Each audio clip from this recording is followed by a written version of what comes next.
அந்தகாசுரனையும் அடக்கினர்.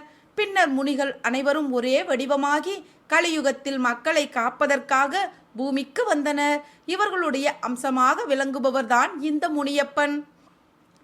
இவர் கனல் கக்கும் வீர கண்களும் அருள் ஒளிரும் மேனியழகும் அஞ்சேல் என அபயம் காட்டும் அருளழகும் பொங்க விளங்குகிறார்.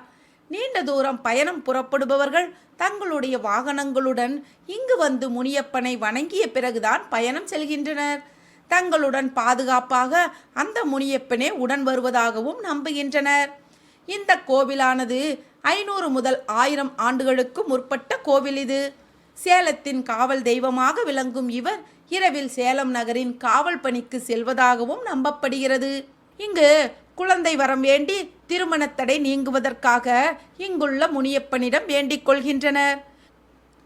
மேலும் வேல்விலங்கு என்னும் சிறிய இரும்பு கம்பி இங்கு இருக்கிறது.